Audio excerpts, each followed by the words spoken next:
Hey you, yeah, you just clicked on the video, right? Hey, welcome, I'm Josh. Thank you for just stopping by. I would just love for you to subscribe to the channel. This is my first video. I plan on doing more videos in the future, so I'd love for you to be aware of that and to stop by again. So, just throw that little plug in the beginning, but anyways, I just wanted to get some thoughts off my chest. Man, so we just had a Nintendo Direct, and, you know, they revealed Metroid Prime 4, that was cool. That's like 7 years coming, that's good for them. We're happy. I'm happy for Metroid Prime 4, I'm excited to play it eventually. But honestly, I think I was a little more hyped for something else in that Direct. That something else was Mario and Luigi Brothership. Now, hear me out on this. I think this is just a bit bigger than Metroid Prime 4 right now, just because it's coming out a bit sooner, and because it shows this arc that has kind of been going on with Nintendo with their RPGs, and I think it's great. If you don't know, Mario RPGs have been kind of dead in the water-ish before this last year, for like about a year ago this time, right? That was when we had a reveal of a remake of Super Mario RPG, which was the first ever Mario RPG.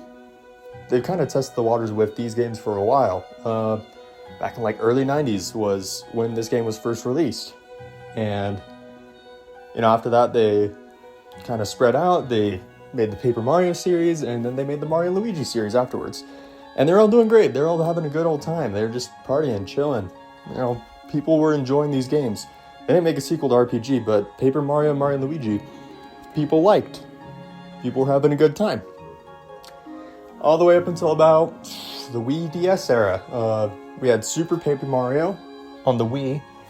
It was definitely way different gameplay-wise, but, you know, people still enjoyed the story. Some people were, you know, not happy with it, but at least we saw Mario and Luigi games. Because right around the same time, we got Bowser's Inside Story for Mario and Luigi on the DS. And that was like, a lot of people claim that to be the best Mario RPG in existence. So, we were still eating pretty good. We were having a grand old time. It was great. We had Paper Mario, Thousand Year Door, Paper Mario, Mario and Luigi Superstar Saga, Partners in Time, Bowser's Inside Story.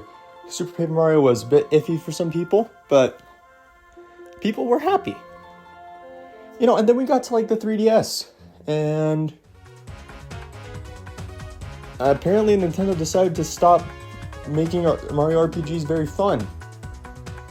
I don't know why. Well, we had Paper Mario Sticker Star where they just like took that whole, at least we had a good story in Super Paper Mario, just like, they put back the combat, but like a really sad, soggy version of the combat, and then they removed like any idea of like original story, original characters, you know, all of that. And we were left with this really sad game, this really sad excuse for a Mario RPG, and we were kind of disappointed. And then we had Mario and Luigi Dream Team. It was good. That was my first Mario RPG ever. So maybe it's just like bias. Maybe it's just nostalgia clouding my ideas, but I still think that's a really good game. Yeah, I've played Bowser's Inside Story. I think that is a bit better, but Dream Team I think is still very solid. And unfortunately, for a while, I think that was the last like really solid Mario RPG we had, and that was really sad. That really made me sad. And then we get Paper Mario Color Splash on the Wii U, and it's a bit better than Sticker Star. People still don't really like it though. And it's around this time that it looks like Nintendo is really trying to change how they view Paper Mario.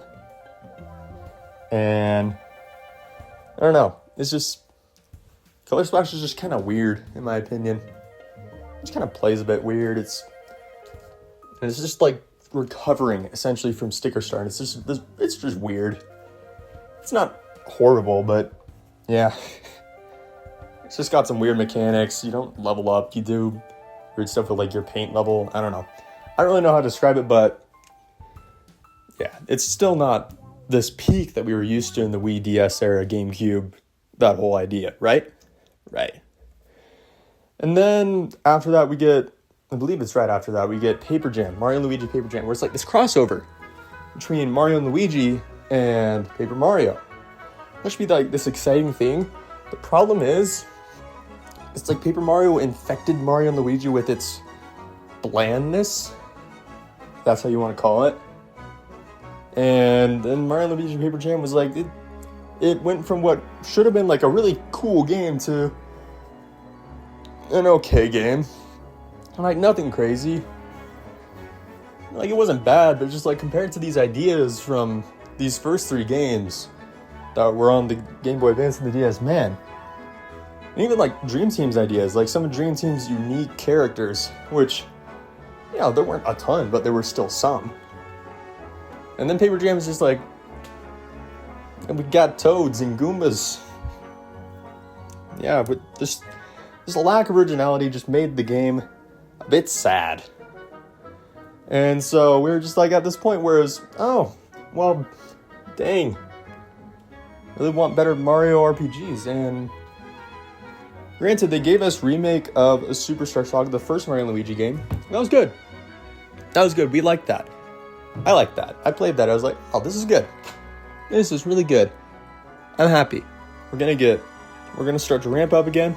And then they released a remake of Bowser's Inside Story, which is probably the best Mario and Luigi game so far on the 3DS. The problem is you could already play Bowser's Inside Story on the 3DS because it could play DS games. Now, there's a whole situation with that, and they added this really stupid side mode, which, granted, you could ignore, but the fact that it's just there just makes the game a bit worse, in my opinion, which is a bit sad. But, I don't know, I believe this is actually, I'm fairly certain this is the worst-selling Mario game to date. Like, just, everyone was like, well, I could just play the original. Why do I need to buy this remake that just enhances the graphics and it's a bad side mode? So yeah, and unfortunately a lot of people believe this to be like the final straw that completely just bankrupted the company that was making the Mario and Luigi games. It's Alpha Dream. They're gone now. They're toast. It's really, really unfortunate because they were such a cool company. But we're not done. Because on the Switch, you know, we're waiting for some new Mario RPG. The Switch had been out for about 3 years at that point, and we get Paper Mario the Origami King. And this was actually my first Paper Mario game that I had played. I was still in high school. I was still like getting into Mario RPGs as a whole. I was like, no, it's not bad. It's not bad.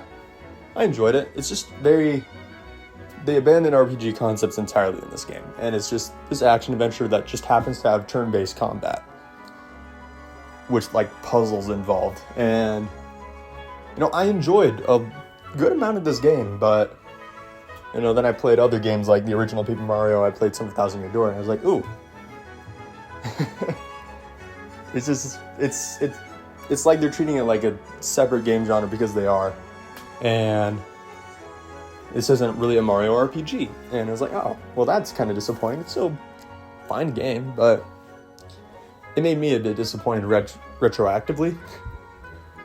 But the good news, this like gap between Origami King to about a year ago, I guess Nintendo decided, like, hey, people don't really like our RPGs right now. This really stinks. And so we got like a release for a remake of Super Mario RPG, which people have been asking for, or at least the original game on the Switch's online service. And, you know, we were ecstatic. We were so happy because this is a game that we have not seen since the 90s. And it's not just being put onto the system, it's being remade from the ground up, and it looks amazing, and it sounds amazing, and it is amazing. It's the first actual Mario RPG we've had since, I want to say, Paper Jam. And as sad as that sounds, we were really happy for that. I was really happy for that. And then, Nintendo decides to just like sweeten the pot even further, because about a few months later, we get this reveal that they're remaking what a lot of people consider to be the best Paper Mario game, Paper Mario the Thousand-Year Door. That's on Switch, it's being remade, and we're like, awesome, cool. And that just came out, and people are loving it. It's great. And then just recently, we had this Nintendo Direct, and with Alpha Dream going bankrupt, we were like, oh, well, Nintendo owns the rights to Mario and Luigi, so it's not like they're just gone. But we just didn't know if we were going to see them again, and it's been about 10 years since Paper Jam, and not much sooner since Bowser's Inside Story remake, which no one bought. So yeah, I wouldn't count that either. But it's been so long, and then finally they just decide to just drop this on us. And I feel that this is like their whole like redemption arc with the Mario RPGs. We're back. We're so back, as they say. And I'm just really excited. Out of all three of these games, the two remakes and this new original game that are either on the Switch already or coming to the Switch, I think I'm most excited for Mario and Luigi Brothership. It's probably just because the Mario and Luigi games are the ones that I've played the most. It's the one I vibe the most with. I have played other games in the Paper Mario, and I've played a good amount of Super Mario RPG. I haven't finished it, I'll be honest, but I have played it. And I think I just vibe with Mario and Luigi a lot more, so I am really excited for this, and I hope you are too. And I'm just really excited. I just wanted to vent my feelings on this, because I'm just really happy that Mario RPGs are back, and Nintendo seems to actually understand that this is what we want from a Mario RPG, is turn-based combat, leveling up, and wild concepts, I know, but this is what we want from games like Super Mario RPG. When we get a new Paper Mario announced, this is kind of what we want from it. Not that some concepts from Sticker Star, Color Splash, and Origami King are bad, but when we see Paper Mario, we kind of expect this RPG feel.